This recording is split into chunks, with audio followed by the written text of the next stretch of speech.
Dobrý deň, tu je Sirius Tarot a dnes budeme robiť také zaujímavé čítanie, ktoré samozrejme sa bude úplne blížiť k súkromnému čítaniu. A síce budete sa môcť opýtať 3 otázky, na ktoré môžeme odpovedať áno, nie. Samozrejme neodpovedám ja, odpovedá vám priamo 5. dimenzia. Čiže 3 otázky, kde budeme odpovedať áno, nie. Pripravte si v hlave. Ďalej, opýtajte sa asi kedy, časová os. Potom sa opýtame jednu radu a druhú radu od anielov v danej situácii. Čiže môžete začať rozmýšľať nad vašou situáciou. Teraz. Rozmýšľajte nad vašou situáciou. Aký problém máte? Čo by ste sa chcel opýtať anielov? Dajte si otázku v hlave, môžete si ju povedať buď nahlas alebo potichu, je to isté. 5. dimenzia, samozrejme vibráciu vašej otázky pochytí automaticky. A poďme sa teda teraz opýtať. Pýtajte sa a ja vám poviem áno alebo nie. Pýtajte sa.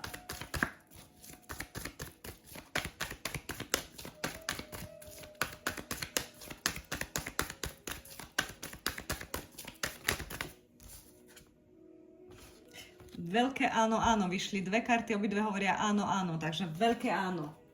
Blahoželám. Dúfam, že ste sa pýtali niečo pozitívne. Teraz, asi kedy?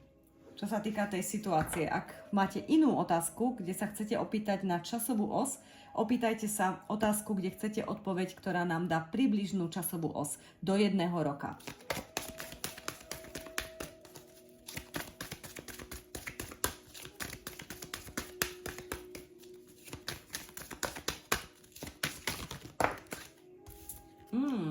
Takže v podstate zaujímavé, tu píšu, že dajte sa dopredu a urobte v tej situácii niečo vy. Vyzerá to ako rada, takže ešte raz zamiešam, lebo v tejto časovej osi sú aj takéto karty. Takže máte zobrať situáciu do vlastných rúk a jednoducho akčne sa hýbať dopredu. Urobiť preto niečo. Urobiť niečo v tejto situácii z vašej strany najskôr. Takto vás nabádza 5. dimenzia. A teraz ešte prosím, povedzte nám asi kedy. Asi kedy.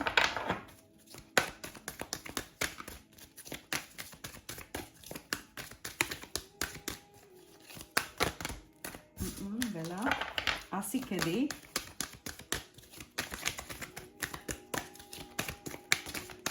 Veľa. Prosím spirit, jednu kartu. Asi kedy.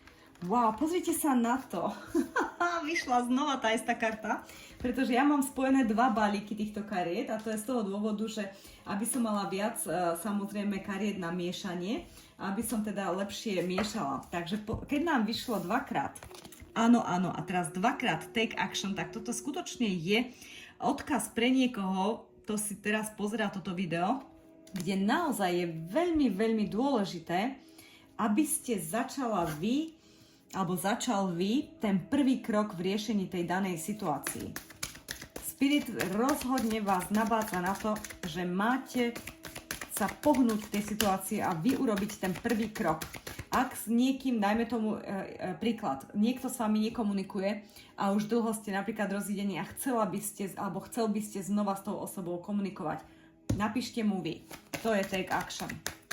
Tak, poďme na to. Prosím, Spirit, časová os. OK. O rok od teraz. Rok od teraz. Rok od teraz. Odpoveď časová os. Rok od teraz. Zaujímavé, že aj v predchádzajúcich videách, ktoré sme mali rada od anielov 1 a 2, tiež vyšlo rok od teraz. Takže zase dúfam, že sa nepýtate zase 3-krát tie isté otázky a tie isté časové osy. Lebo oni naozaj vám budú dávať stále to isté. Takže ja odporúčam pri týchto videách vždy sa pýtať na niečo iné, aby ste sa dozvedeli viac informácií z vašho života. OK, toto je taká prvá rada, doplňujúca rada z 5. dimenzie pre vás v danej situácii. Že teda čo môžete urobiť a teda čo vám radia všeobecne v danej situácii. Vyšli 2 karty, takže znova si premyslíte všetko a vyberte si nový smer. Vyberte si nový smer, dajte sa novým smerom. Vyberte sa na inú cestu, iný smer.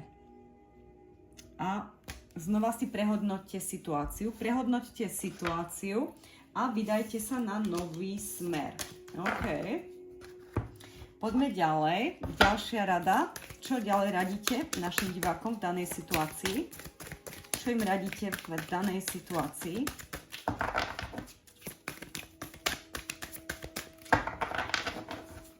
Čo im radíte v danej situácii?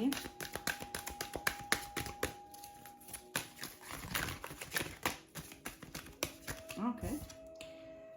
Opýtajte sa anielov. To teraz robíme, takže opýtam sa ešte raz, či chcete teda dať ešte aj nejakú inú radu. Môžete dať inú radu v situácii? Je to na vás. Čiže rozhodnutie je na vás. A môžete sa teda opýtať anielov pre dodatočné informácie. Oni vám vždy odpovedia. Dobré cvičenie na opýtanie sa anielov je napríklad, že si otvoríte Bibliu alebo hociakú spirituálnu knihu, akú máte doma. A jednoducho zoberiete si knihu, zatvoríte si oči, opýtate sa otázku, ako takto napríklad, zatvoríte oči, opýtate sa otázku, otvoríte knihu kdekoľvek a znova sa opýtate otázku a krúžte si prstom, zatvoríte oči, položte toto, opýtate sa otázku tretíkrát, otvoríte oči a kde máte prst, tam prečítate odpoveď. To cvičenie funguje perfektne, úplne perfektne. Takže takto sa môžete opýtať anielov a je to na vás, je to vaše rozhodnutie. Vy ste stredcom svojho šťastia, vy máte slobodnú vôľu a slobodná vôľa nadovšetko, takže vy sa rozhodnite. Poďme ďalej. Druhá otázka. Áno, nie. Pýtajte sa teraz otázku, ktorou môžeme odpovedať áno alebo nie.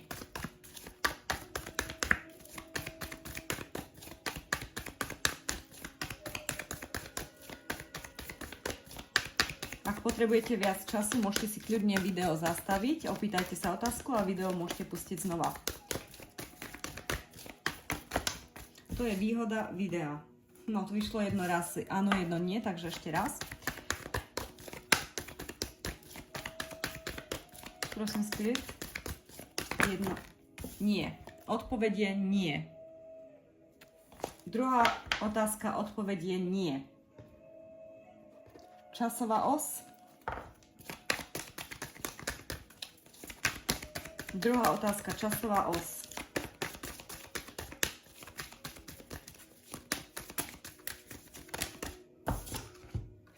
Nie je ten správny čas. Nie je ten správny čas. Prvá rada v danej situácii. Nie. Unlikely je, že veľmi malá pravdepodobnosť toho, čo sa pýtate. Viac nie ako áno v podstate. Nož a ešte ďalšiu radu, ako máte v danej situácii, milí anieli. Čo radíte našim divákom, prosím, v danej situácii? Mieromilovné riešenie situácie, čiže istým spôsobom dohoda, ktorá bude dobrá pre obidve strany a teda čo najviac v miery a v pokoji. Čiže mieromilovná rezolúcia. OK, tretia otázka. Áno, nie. Pýtajte sa, áno, nie.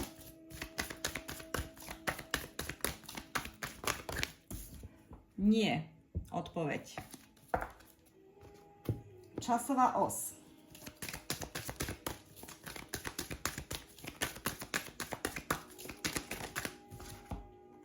Perfektné načasovanie. Ten správny čas je teraz. Teraz.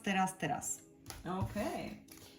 Perfektné načasovanie. Ten správny čas je teraz. Prvá rada.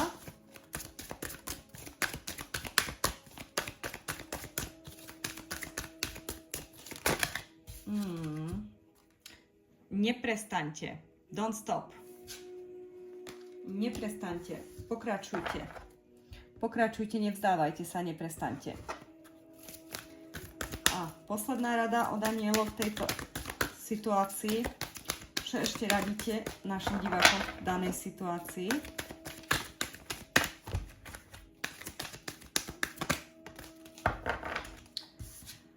Hľadajte znaky, symboly.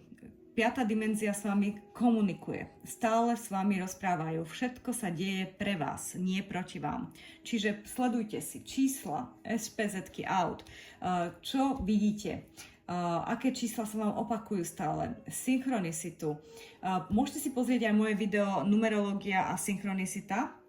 Tam vlastne uvidíte, presne opisujem čísla, ktoré čísla čo znamenajú. Takže začnite si pozerať čísla. Začnite si pozerať vtáky, zvieratá okolo vás, čo vidíte najviac. Sledujte si svoje sny. Čo sa vám sníva? Aký príbeh je tam? Ako ste sa cítil v tom sne? Akú emóciu vo vás vyvolal? Pozitívnu, negatívnu? A aký symbol tam bol v tom sne? Voda, oheň, alebo bol tam nejaká smrť, utopenie, povýšenie, svadba, ja neviem, aký symbol tam bol. Toto všetko je veľmi dôležité. Nož a teraz vám urobím ešte poslednú vec.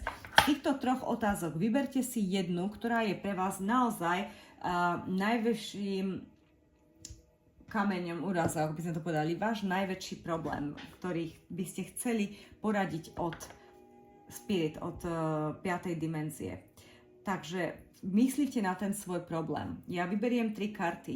Jedna je protagonista, druhá je antagonista a tretí je riešenie, ktoré navrhuje 3. dimenzia. Čiže sústreďte sa na svoj problém teraz. 3 karty, prosím, Spirit. Prvá karta. Slnko.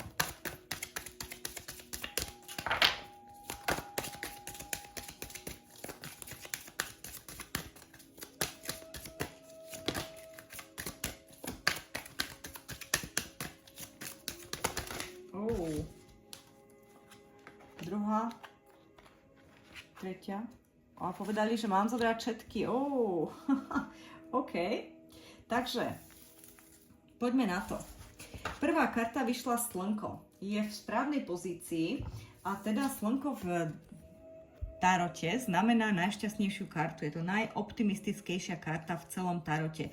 Keď na niečo svieti slnko, tak samozrejme všetko je pozitívne a všetkým sa darí a je to plodné, je to posvetné, je to požehnané, je to jednoducho pozitívno. Toto je vlastne protagonista. Toto je, čo vy chcete, po čom túžite. Je to tá maskulínna energia, ktorá v tomto čítaní je hlavný protagonista. Toto je vaše šťastie, na to sa vy sústredíte. Reprezentuje vaše šťastie toto slnko. Jeho antagonista, teda jeho opak, jeho feminínna energia je koleso šťastia.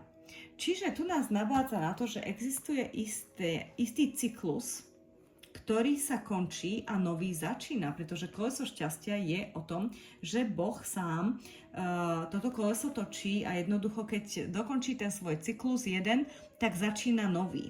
Takže to šťastie, to vaše šťastie, po ktorom vy ste sníval, bolo v podstate istým spôsobom